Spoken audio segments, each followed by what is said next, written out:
Back in the 90s, if you did not have Toad and you weren't cool with a cool animal mascot, you weren't it.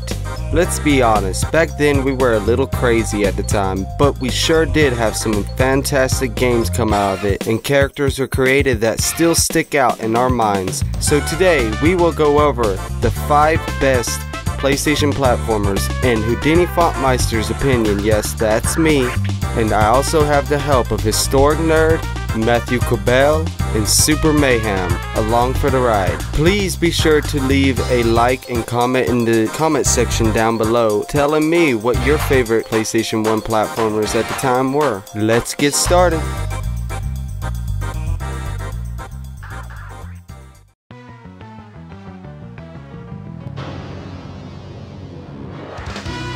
Gex is a 2D platformer developed and released in April 1995 for the 3DO and was at the time used as the mascot for the 3DO console.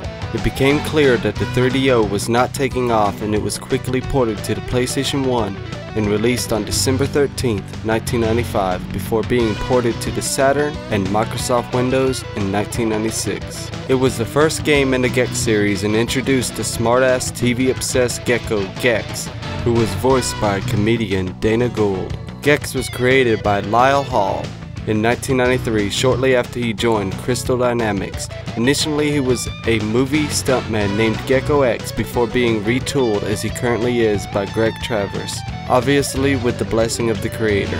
When the game released on the 3DO, it was a massive success, selling over 1 million units on the 3DO, making it one of the ill-fated console's better-selling games. The game is a 2D platformer, and the title character is a gecko who, after losing his father, becomes addicted to TV as his comfort. One day he is sucked into the media dimension by Rez and is forced to save the dimension from the evil Rez. The game is well received and began a series that has continued to be widely popular, and the PlayStation port of the game is one of the best ways to experience it. Square Enix now owns the copyright to the Gex series, and the series has not seen an entry since 1999. With 3D platformers coming back, Square Enix should probably consider bringing back the old sarcastic gecko.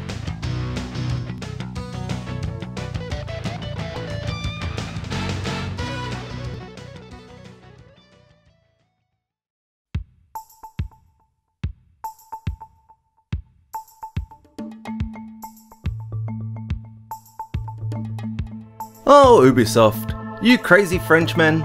What I can only assume is a common icon for fans of just about any Ubisoft game these days. Rayman first started out as a side-scrolling game for the massively popular Atari Jaguar. Okay, maybe the original console wasn't the best place for it, but the developers at Lucimedia knew that they needed to port it to the PlayStation shortly after they seen the problems with the Jaguar. Released September 1st, 1995 for the Jaguar, and later on the 9th for the PlayStation, Rayman was a labour of love. Originally, Rayman came from the concepts by Michael Ansel, the game's lead developer, who actually drew Rayman when he was a teenager. Ubisoft liked him, and the other members, Frederick Hude and Alexander Stiebel, had presented. Influenced by Russian, Chinese and Celtic fairy tales, Ubisoft decided to fund the project. Rayman was initially developed for the Atari ST by Ansel alone.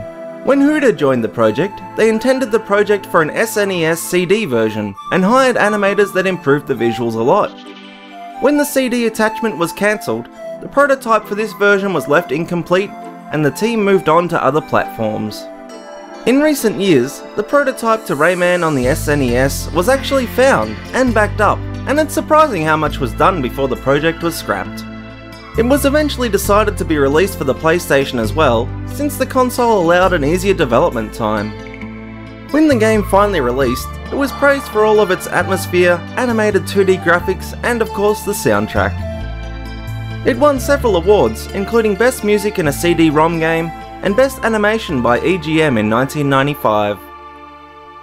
It is the best-selling PlayStation game in the UK, with around 5 million copies being sold, beating Tomb Raider 2 and even Gran Turismo. The game was ported to several other platforms, including the Sega Saturn, Game Boy Advance, and even Android and iOS, with every version being faithful. Ubisoft created a monster of a franchise that has sold incredibly well over the years, and has spun off side series such as the Rabbids. This is not a game to miss.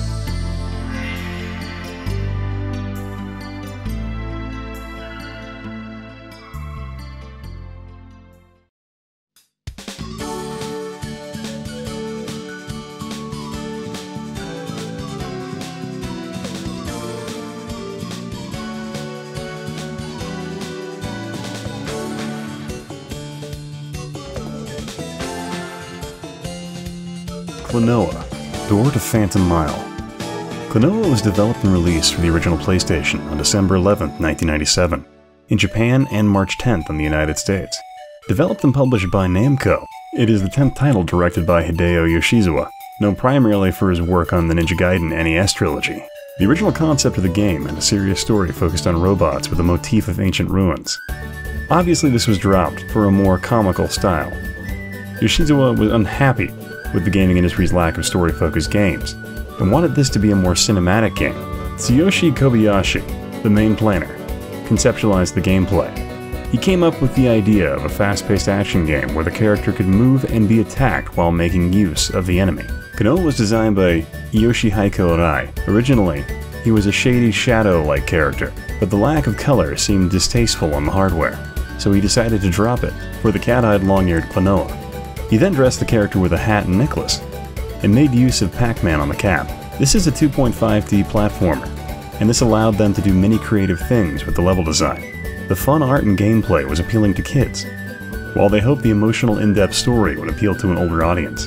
This paid off as the game was a critical success, garnering positive reviews. GameSpot gave the game an Editor's Choice Award, and the sales were high, although the game had a difficulty spike that the reviewers made note of.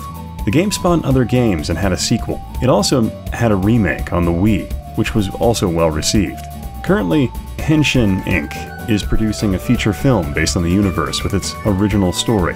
Hideo Yoshizawa is also involved as an executive producer. It's a great game and is enjoyable on both the PlayStation and the Wii.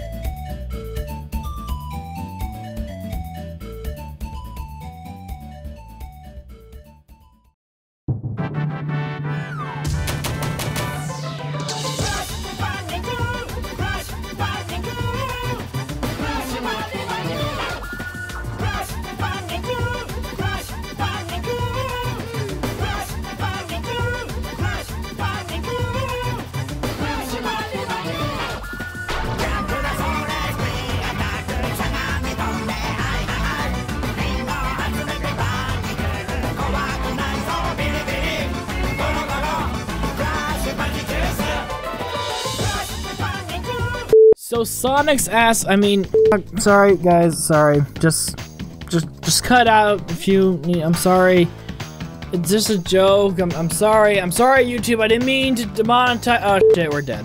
Crash Bandicoot 3, Warped! Oh boy, this game just has a trigger in my mind because it's such a fun game, but then you have Driving Simulator 2019 and it's broken, or I call it the motorcycle levels. Anyways, here's some fun little things about it. So Crash Bandicoot Warped is also known as Crash Bandicoot 3 Warped, at least to me, because if you look at the little logo, the little arrow's pointing at 3 and it's on.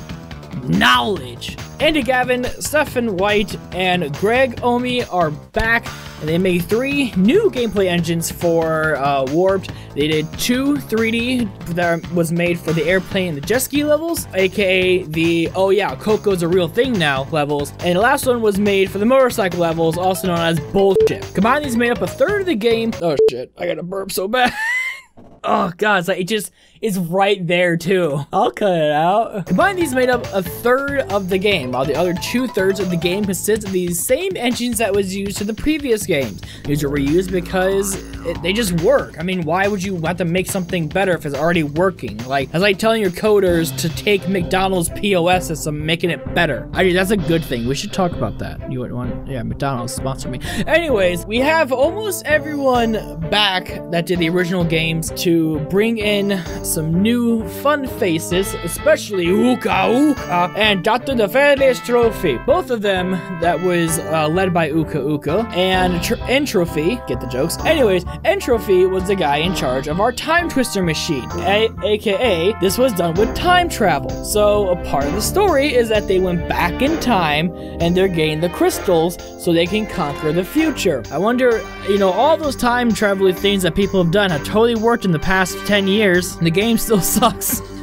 Boy, but hey, the good thing though is that Warped was a huge success, outselling both Crash Bandicoot 1 and Cortex outselling Crash Bandicoot 1 and Cortex Strikes Back. The audio was praised, the music and the voice work was just amazing, and everything that was in it, including some of the graphics too, were massively improved. And by February of 1999, the game had already sold 2.92 million copies. And a little achievement a lot thing is that this was the first non-Japanese developed game to ever sell over 1 million copies in Japan. It's time for us to get to work now and make a new game called The Nest.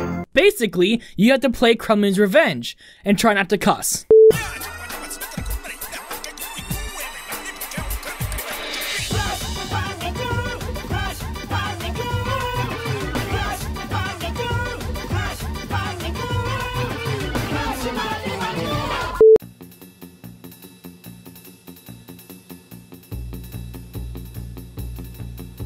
Developed and released in 1998 for the PlayStation, Nintendo 64, and Microsoft Windows, this is the second game in the Gex series, and this time the smartass lizard is in 3D. After his victory over Rez in the media dimension, Gex retired and turned to a life of solitude. 2 years later, while watching TV, Rez appears on the screen, ruining his TV time. Two men in black suits appear and abduct the gecko. They tell him that Rez is back again and they need his help. Gex refuses until they offer cash and cool gadgets. The premise of this game is very similar to the first game, but this time it is in 3D. So unlike the first game, the best version of this game seems to be the PlayStation version, as the N64 version is missing levels, has camera issues even more than the original, and is missing all narrative to the game, which makes the beginning and end seem pointless. I cannot comment on the PC version, but I had both versions growing up of this and Gex 3, and the PS1 version is by far the better of the two. The game was received well at the time and sold better than the first. And although it has not aged well in some ways, if you keep in mind the limitations of the time, you will likely have a great time. The biggest problem with the Gex games is the dialogue has no meaning whatsoever to anyone under 30. I hope that Square allows this series to come back in some way, as the series was successful for Crystal Dynamics, and with the rise of 3D platformers at the moment, it would only make sense to bring the smartass gecko back to the spotlight.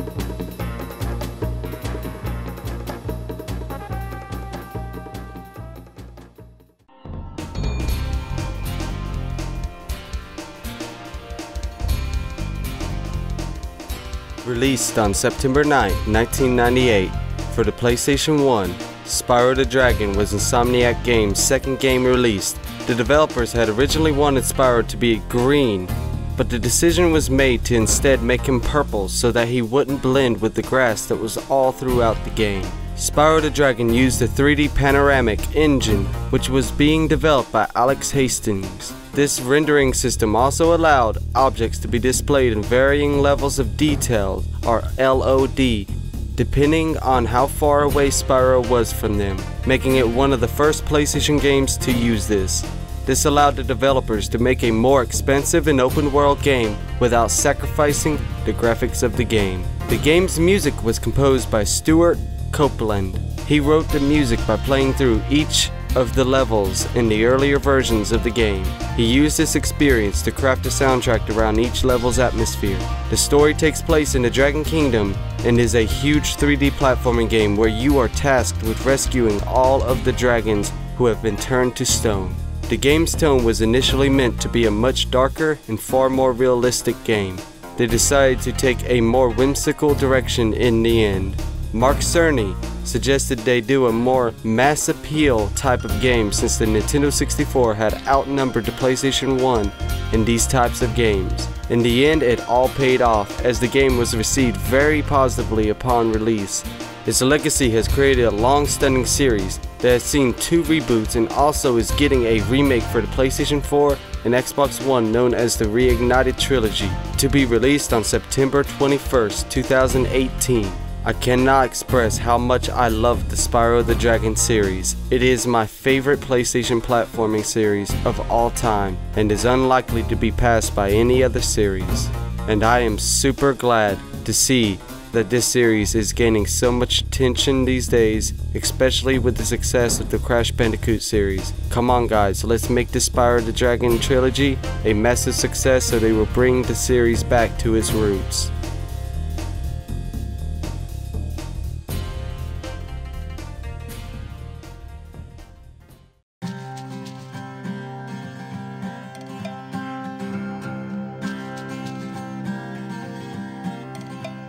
So concludes my list of the 5 best PlayStation 1 platformers. Now this is just opinion, so obviously all of you guys could have completely different ideas of what the best PlayStation 1 platformers were, and I want to hear all about it. Please comment below.